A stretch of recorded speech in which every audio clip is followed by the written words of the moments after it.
저는 그렇게 좋은 아버지는 아니지만,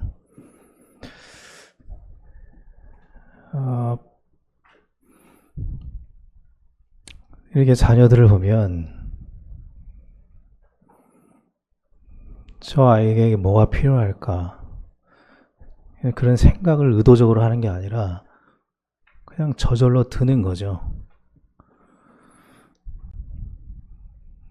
뭐가 필요한지를 내가 부모니까, 내가 그런 의무가 있으니까, 그런 책임이 있으니까를 의식해서 찾는 게 아니라 그냥 저절로 나도 모르게 필요한 것들이 보이는 거예요, 자녀들에게. 모르겠어요. 그냥 부모니까 그런 거예요. 그래서 그 아이가 요청하지 않았지만, 저기 이게 필요합니다. 요청하지 않는데, 우리 아이들은 별로 잘 요청을 안 합니다, 저에게. 근데 저는 요청을 안 해도 제 마음 속에는 저 아이들이 뭐가 필요하지? 이게 필요한 것 같아. 그 필요를 내가 주고 싶다는 마음이 있습니다. 근데 그런 마음이 들 때, 저는 좋은 아버지는 아니잖아요. 그냥 일반적인 아버지죠. 근데 우리 좋으신 하나님 아버지는 나에게 얼마나 좋은 걸 주고 싶어 하실까? 그런 생각이 좀 듭니다. 내가 이 정도로 이 자녀들에게 뭔가를 채워주고 싶어 하는 마음이 있다면, 하나님은, 정말 좋으신 우리 아버지 하나님은 나에게 얼마나 좋은 것을 주고 싶어 하실까? 그런 생각이 들었습니다. 아마 지금 하나님은 우리가 어렵다 그러면 아시겠죠, 우리 어려움을. 그리고 뭐가 필요한지를 아시겠죠. 그리고 가장 좋은 것을 준비하고 계시겠죠. 그렇게 신실하고 좋으신 아버지가 우리 하나님 아버지라는 그런 믿음을 가지고 하나님이 주시는 거, 하나님이 준비하시는 것을 누려가는 신앙생활이 되길 바랍니다.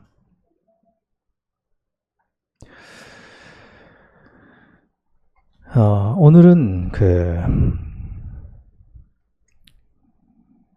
42절, 43절 말씀에 조금 집중해서 말씀을 좀 나누고 싶습니다.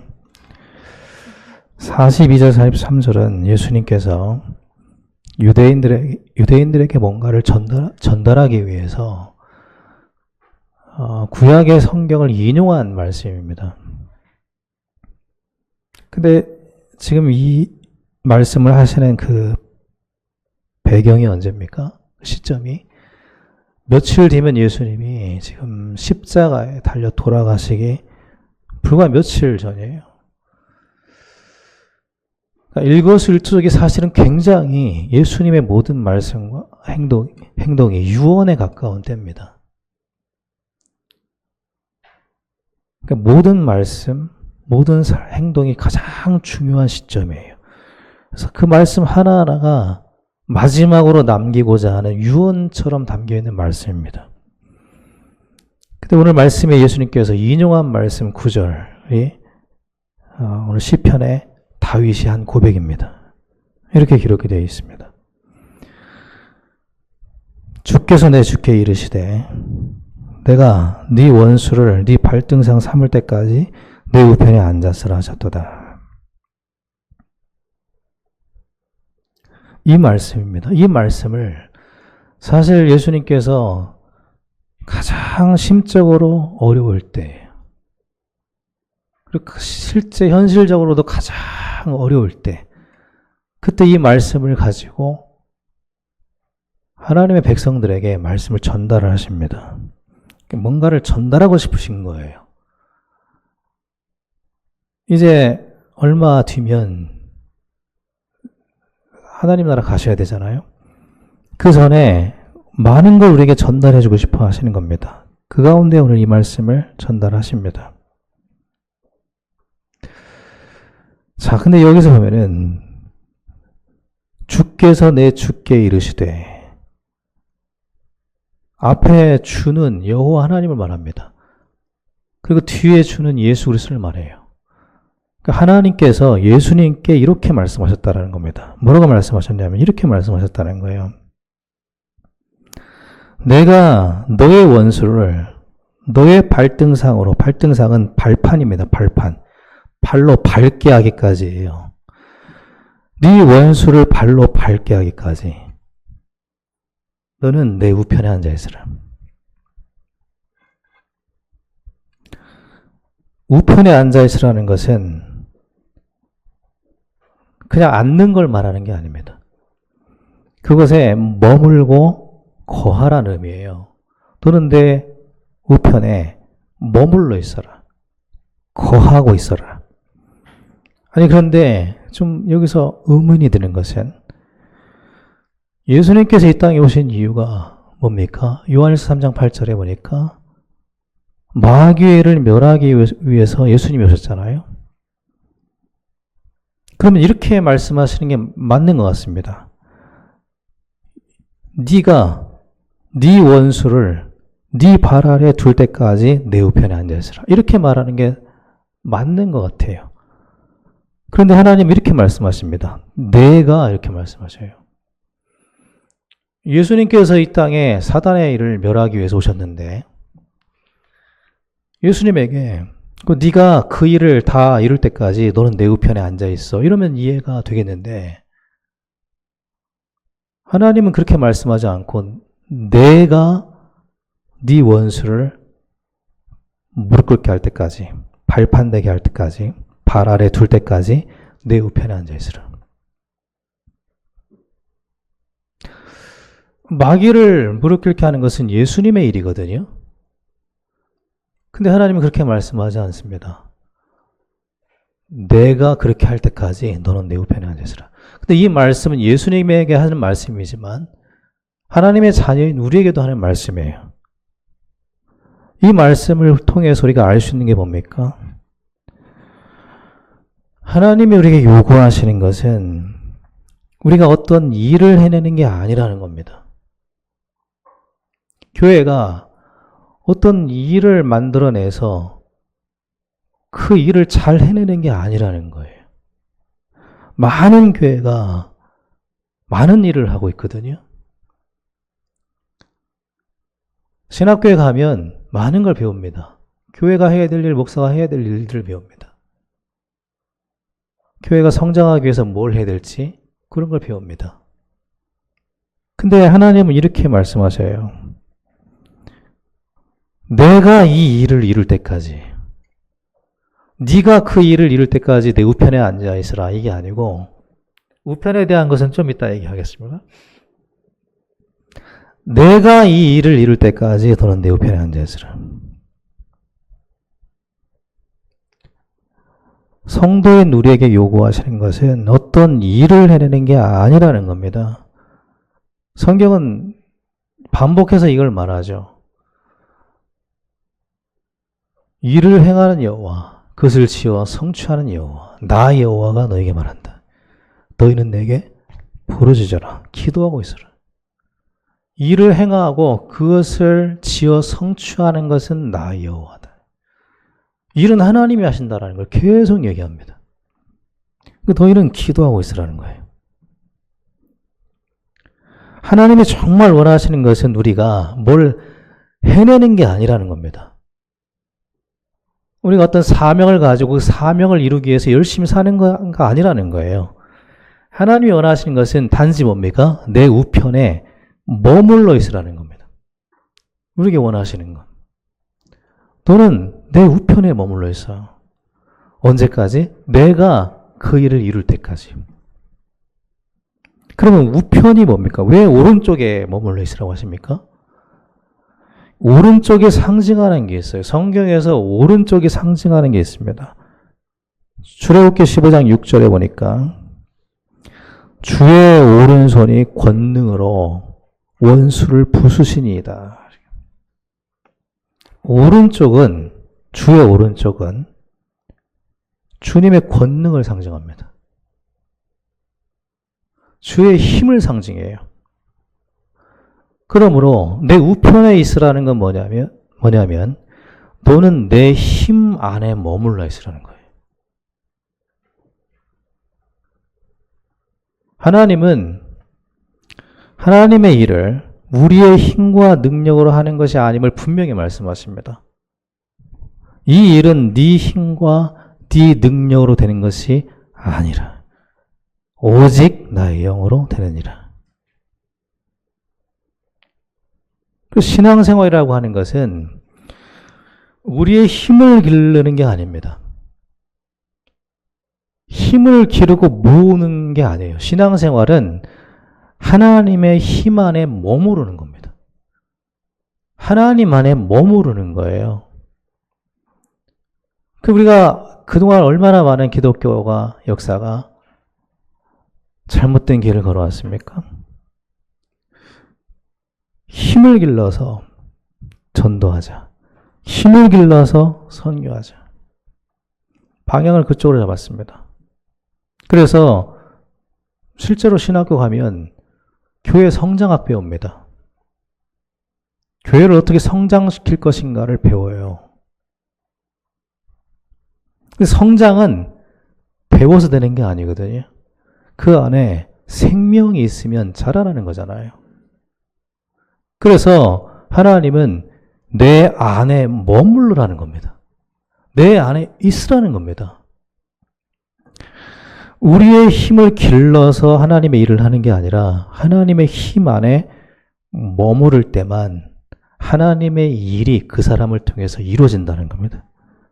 그래서 기독교는 힘을 기르는 방향으로 나아가면 잘못된 겁니다. 교회당을 키우고 그것도 일종의 힘을 기르는 거죠. 교세를 키우고 그게 저절로 되어지는 게 아니라 되어지는 거라면 상관없습니다.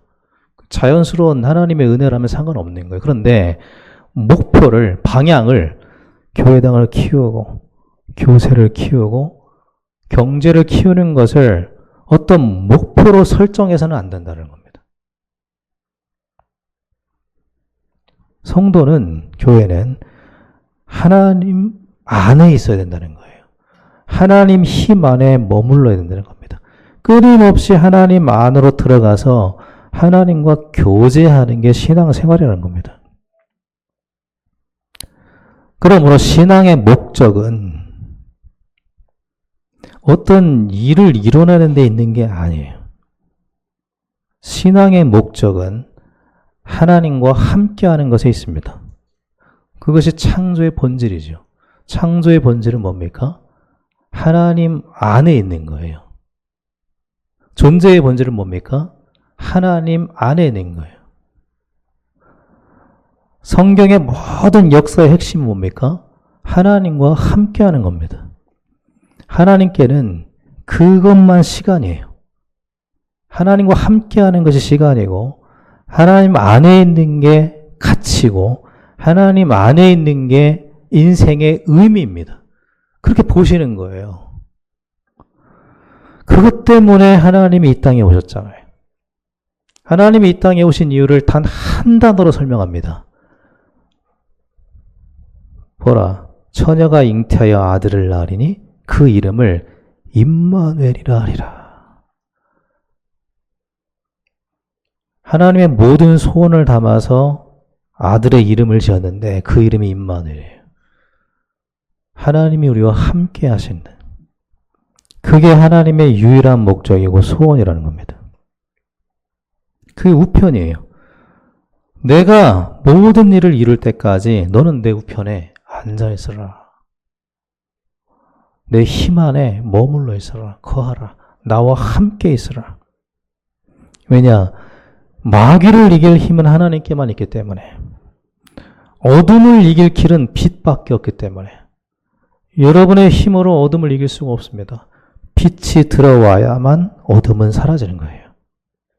그 힘이 하나님께 있기 때문에 내 안에 머물러 있으라. 이렇게 말씀하는 겁니다. 또 성경은 이렇게 말해요. 우편 표현이 의미하는 게 있습니다.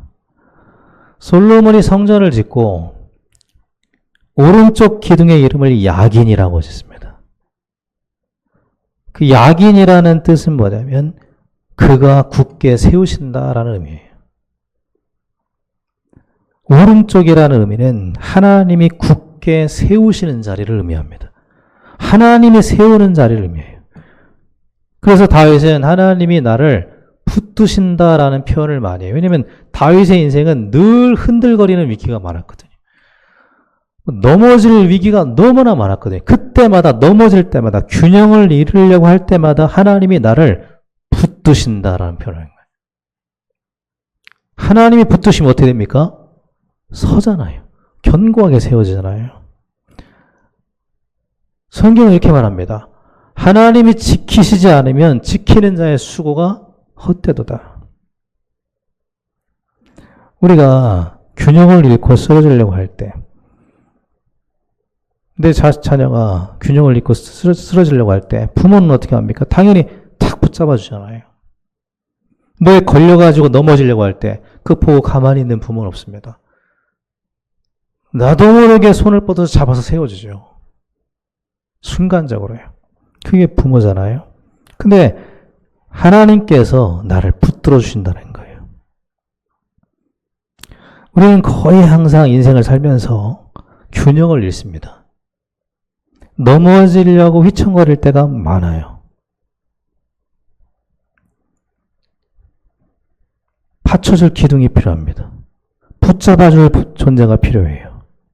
그런데 성경을 보니까 그런 기둥, 나를 세워주는 기둥 같은 분, 나를 붙잡아주는 기둥 같은 분, 그런 분은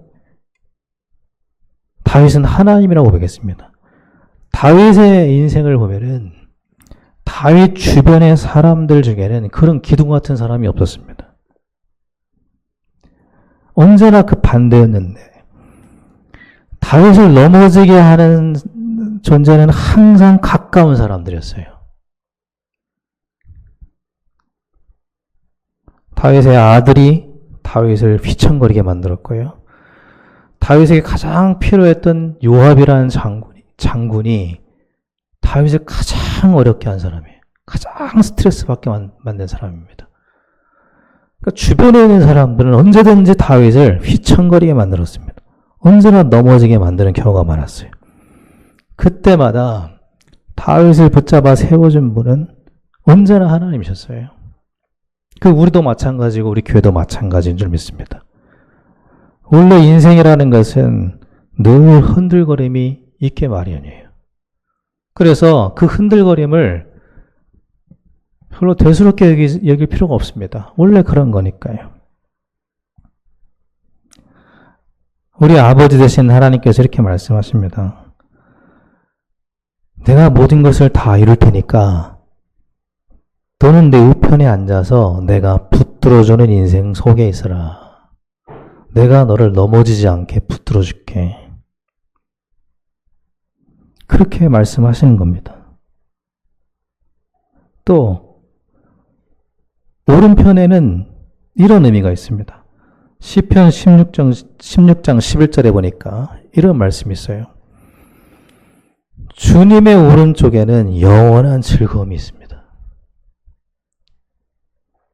즐거움이 있대요. 이 즐거움이라는 단어는 누림이 있다라는 거예요. 누림. 왜 그 오른쪽에 누림이 있고 즐거움이 있다는 겁니까? 거기에 하나님의 권능이 있고 나를 붙들어주는 세움이 있고 주의 구원이 있기 때문에 그렇다는 겁니다. 저는 요즘 우리 교회가 좀 어려움 속에 최근에 있다 보니까 별로 이렇게 웃는 성도를 보기가 어려운 것 같아요. 왜냐하면 즐거운 게 별로 없기 때문일 수도 있을 거라는 생각이 듭니다. 제가 오늘 아침에 이제 제가 중고등부 주일학교 연합해가지고 예배를 드리고 있거든요. 그래서 제가 지금 말씀을 인도하고 있습니다. 그래서 제가 딱 들어오면 이렇게 살펴보면 다 이렇게 얼굴이 경직돼 있어요. 근데 제가 왜 이런 말 하냐면, 제가 유치부 전도사를 한 적이 있거든요. 아이들이 있잖아요, 이렇게.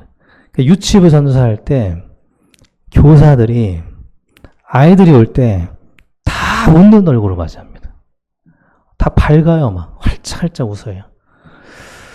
그런 웃음이 좀 그리울 때도 있습니다. 근데 어려움이 그 웃음을 앗아가죠. 뺏어갑니다.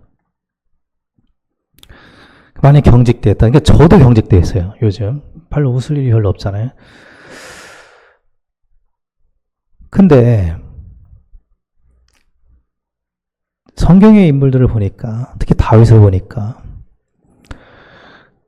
다윗도 어려움을 당할 때 웃지는 못했던 것 같아요. 아들에게 쫓겨서 도망가면서 다윗이 웃었겠습니까? 만약에 도망가면서 아하하 웃었다면 그게 미친 거잖아요. 뭔가 웃음이 있었다면 그냥 약간 이상하게 보일 수도 있습니다. 그런데 여기서 말하는 즐거움은 그런 웃음을 얘기하는 게 아닙니다.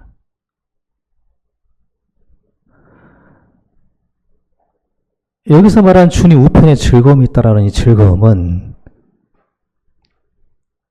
웃음을 말하는 게 아니라 평안을 얘기하는 거예요. 주님 우편에는 평안이 있다는 겁니다. 여러분, 제가 언제 여러분 가장 많이 웃으셨던 것 같아요? 인생의 시간표 속에서 가장 많이 웃었던 때가 언제입니까? 학생 때였죠.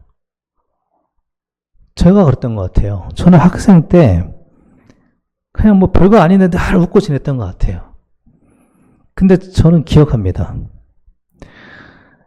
제 인생에서 가장 심적으로 고민이 많았고 힘들었고 삶으로부터 도피하고 싶었던 때가 학생 때예요. 그러니까 웃지만 평안은 없는 즐거움인 거예요. 평안이 없는 웃음이 많습니다. 아니요, 그런 웃음이 세상에는 훨씬 많아요. 평안이 없는 즐거움이 훨씬 많습니다. 여러분, 저는 나이트 진짜 한 번도 안 가봤거든요. 나이트 클럽을. 여러분 가보셨습니까? 고개를 끄덕이는 분이 계시네요. 근데 의외의 인물이 끄덕였어요. 저는 나이트 클럽을 가본 적이 없어요. 근데 그런 데 가면 막 춤추고 막 즐기잖아요. 근데 거기에 평안이 있겠습니까? 세상에는요, 평안이 없는 즐거움이 훨씬 많습니다. 웃고 춤추잖아요. 평안이 없는 웃음이 훨씬 많습니다. 그건 진정한 즐거움이 아니죠. 성경에서 말하는 즐거움이라는 것은 평안이 동반된 즐거움을 말하는 거예요. 근데 성경은 이렇게 말합니다. 평안이라는 것은 이 세상에서 얻을 수 있는 것이 아니라는 겁니다. 그러니까 사람들이 뭐 그런 데 가서 뭔가 얻어보려고 춤추고 심하면 마약도 하고 술 마시고 그런 겁니다. 뭐 얻어보려고 안식을 좀 쉼을 얻어보려고 편안하게 잠 좀 잡으려고 마시는 거예요.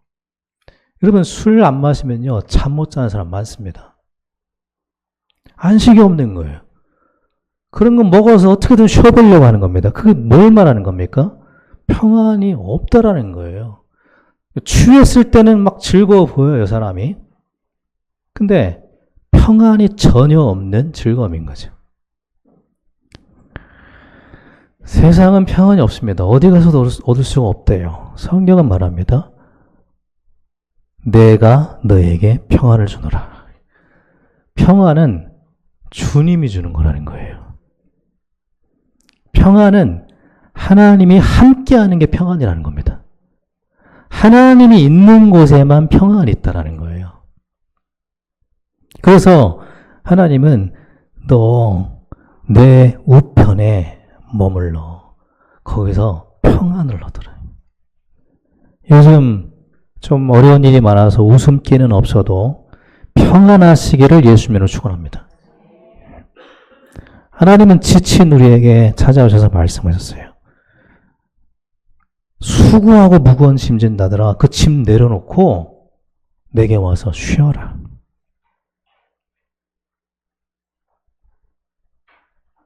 하나님이 모든 일을 하시고 마지막 7째 날 안식하셨습니다. 하나님이 계신 곳에는 안식이 있어요. 그 우편에 머물러라. 그래서 이게 우편이에요. 우편이라는 것은 방향을 의미하는 게 아니에요. 하나님의 손에 힘을 의미하는 것이고요. 그 힘 안에 있어. 내가 너를 도와줄게. 그걸 의미하는 겁니다. 내가 너를 구원할게. 주의 오른손으로 구원하시리다. 구원을 의미하는 겁니다. 너 인생이 항상 휘청거릴 거야. 넘어질 일이 많을 거야. 그때마다 내가 너를 붙들어 줄게. 그 하나님의 붙드심을 의미하는 겁니다. 너가 거기에 나는 그냥 살길 원해. 우리에게 뭔가를 잘 행해내기를 원하지 않는다는 겁니다. 우리가 잘 못해도 된다라는 거예요. 왜냐하면 하나님이 잘 하실 거니까. 일을 행하시는 분은 하나님이시니까 그 품 안에 그냥 머무르라는 겁니다. 다윗은 그것을 푸른 초장이라고 말했어요. 부족함이 없고 쉼이 있는 곳이라고 말했어요. 목자 되신 하나님이 나를 항상 이끌어가는 곳은 푸른 초장 같은 곳이다. 근데 현실적으로는 어둡고 음침한 골짜기라고 그랬습니다.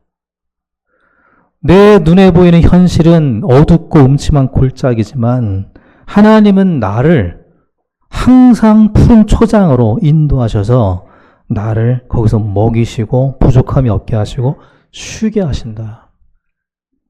그 하나님이 내 인생을 붙들어 주셔야 되는 것이고 우리 가정을 붙들어 주셔야 되는 것이다. 그 우편에 머물러라. 그 주의 날개 안에 그 품는 듯한 날개 안에 그 안에 들어가라. 그게 하나님의 소원입니다. 거기서 하나님과 함께하면서 교제하기를 원하시는 거죠. 이것이 하나님 자녀에게 주신 최고의 축복된 신분입니다. 하나님 우리가 그것을 다 누리기를 원하셔요. 하나님의 우편은 엄마 품 같은 것입니다. 엄마 품은 무슨 품입니까? 아기가 거기서 젖을 먹잖아요. 최고의 양질의 양분을 엄마 품에서 공급받잖아요. 하나님의 우편은 하나님의 최고의 것을 공급받는 곳이에요. 하나님의 최고의 양질의 양분은 뭐죠? 말씀이잖아요. 그래서 우편에 앉아있으라는 건 뭐냐면 말씀을 줄 테니까 내가 최고의 젖을 줄 테니까 그것을 먹어라는 것입니다. 내가 주는 양분을 먹어. 그러면 너가 거기서 자라. 힘을 얻어. 네가 말씀을 먹으면 너에게 믿음이 생겨. 그 안에 머물러. 건강한 믿음이 생기는 내 우편에 머물러. 견고한 평안이 있는 내 우편에 머물러. 우리가 하나님 안에 있게 되길 바랍니다. 우리 인생의 의미를 한번 잘 생각해 보십시오. 우리의 생명도 인생도 하나님이 주신 겁니다. 우연히 발생한 게 아니라 하나님이 주신 거예요. 인생이 하나님이 주신 거라면 우리 인생의 모든 것의 근원지는 하나님이라는 겁니다. 여러분, 저는 어려서 우리 뒷산에 샘이 있었거든요. 샘을 실제로 보신 적 있으십니까? 샘이 뭐예요? 땅에서 물이 계속 솟아나오는 게 샘이에요. 여러분, 시냇물도 봤고 강물도 봤고 바다도 보셨지만 샘을 실제로 보신 적 별로 없으시잖아요. 저는 우리 뒷산에 샘이 있었어요. 뒤에 산으로 쭉 올라가면은. 근데 그 샘을 보면은 끊임없이 물이 솟아나와요. 그리고 물이 흘러서 어디로 가냐면 이게 멈추지 않고 흘러나오기 때문에 멈추면 그냥 땅으로 다시 스며듭니다. 그런데 이게 멈추지 않고 흘러나오면 어떤 일이 발생하냐면 그게요. 앞에 나무라든가 땅에 스며들게 만드는 흙이라든가 이런 모든 장애물을 다 통과해요. 결국은. 그래서 뭐가 되냐면 시냇물이 돼요. 계속 나오면 그렇습니다. 멈추면 스며들고 사라져버려요. 근데 이게 끊임없이 나오면요. 반드시 흘러서 조그마한 시내가 되고 강이 되고 바다가 돼요. 그걸 막을 장애물이 없습니다. 근데 성경은 예수님이 샘의 근원이래요. 하나님이 우리 인생의 모든 근원이시래요. 그리고 그 하나님은 영원하시대요. 멈추지 않고 끊임없이 뭔가를 공급하고 계신대요. 그 안에 머물러라요. 여러분 우리가 지금 현실이 장애물인 것처럼 느껴지니까 힘들잖아요. 근데 제가 보니까 샘이 끊임없이 흐르면요. 장애물을 다 통과해버려요. 의미를 잃어버립니다. 하나님이 우리에게 끊임없이 공급해 주시는 그 우편, 거기에 우리가 그 양육되고 있으면, 그 품 안에 있으면 현실은 결국은 무의미해진다는 겁니다. 하나님은 도움을 멈추는 법이 없습니다. 아버지니까요. 저는 좋은 부모는 아니지만 제가 아버지이기 때문에 자녀들을 향한 관심을 멈출 수가 없어요. 못 멈춰요. 그게 샘솟아 나와요. 끊임없이. 멈출 수가 없어요.